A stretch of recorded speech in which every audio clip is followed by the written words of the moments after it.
असहाबे कहफ, जब हज़रत ईसा अलैहिस्सलाम को अल्लाह करीम ने चौथे आसमान पे बुला लिया ना, तो दिकियानूस नाम का एक बादशाह हुआ बनी इसराइल के अंदर, बड़ा जालिम था। उसने गुमराही फैला दी और जो लोग माज़अल्लाह कुफ्र और शिरक नहीं करते थे उन्हें कत्ल करवा देता। तो 7-8 नौजवान अपना ईमान बचा के भागे।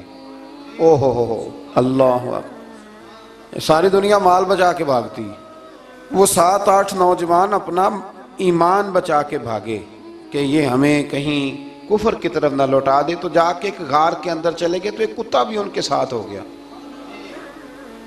उन्हें कुत्ते को बड़े रोड़े मारे कि ये अगर भौंकेगा, आवाज़ निकालेगा तो हम पकड़े जाएंगे, हमने तो छुपना है। पर उसको ना वलियों से प्यार हो गया था। उसने कहा भगाओ जितना मर्जी मुझे, फितरत मेरी है कि मैं भौंकता हूँ, पर जब अल्लाह के वली हों तो फिर मैं अदब करता हूँ। ये कुरानी वाक़या। अच्छा, ये ऐन वो वाक़या है कुरान मजीद का कि जो बहुत सारी चीज़ों पर वैसे ही नास है और बहुत सारी ज़ुबानें वैसे ही गुंग हो जाती। तो वो 6-7 लोग थे, वो चले गए गार के अंदर, जाकर उन्होंने पनाह ले ली। बादशाह को पता चल गया कि गार के अंदर है। अच्छा, अल्लाह की कुदरत, जैसे ही दाखिल हुए इन्हें नींद आ गई, ये सो गए। और कुरान मजीद कहता है, कुरान मजीद के ये लफ्ज़ हैं कि कुत्ता गार के मुंह पर बाजू फैला के बैठ गया, गोया अपने मालिकों की खिदमत कर रहा है। ये देखो ना कि इतना तो उनके अंदर भी कमाल है।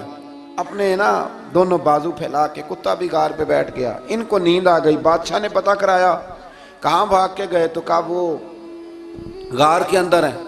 बादशाह कहने लगा कि इनकी सजा ये है कि एक दीवार चुन दो गार के मुंह में, गार कोई बंद कर दो। जिस बंदे की ड्यूटी लगाई ना गार चुनने की, बंदा बड़ा नेक था, इसको दीवार बनाने का जिम्मा दिया। उसने ना दीवार भी बनाई और एक तख्ती पे ना सब के नाम लिखे, और वो तख्ती एक संदूक में रख के वहाँ बंद कर दी। और उसी तरह की एक तख्ती, उसके नीचे लिखा कि एक तख्ती इनके नामों की ना मैं माले खजाना में भी बंद कर रहा हूँ।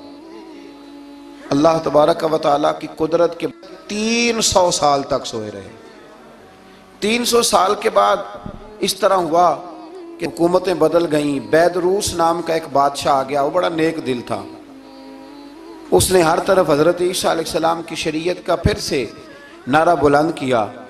अब ना कुछ लोग ऐसे थे जो मुनकर हो गए थे कि मरने के बाद दोबारा कैसे उठेंगे। बादशाह एक दिन उजरे में गया, जाके दुआ मांगी, या अल्लाह कोई ऐसी बात दिखा जिससे लोगों का ईमान पक्का हो जाए। इस तरह के भी बादशाह हुआ करते थे।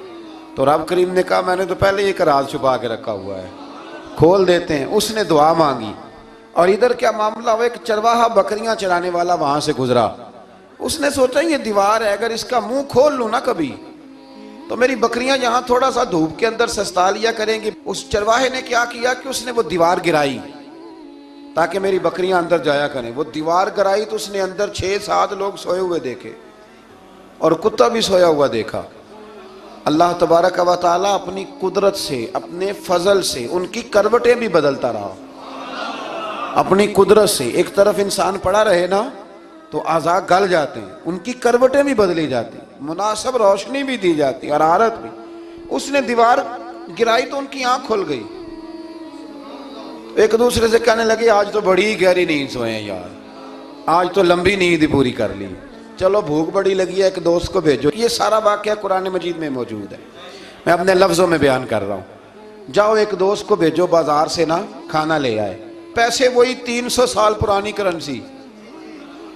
वो जब नान भाई की दुकान पे गया ना सामान लेने, उसको पैसे दिए तो नान भाई ने हाथ पकड़ लिया, कहने लगा मियाँ तू किधर से आया, ये कौन से पैसे?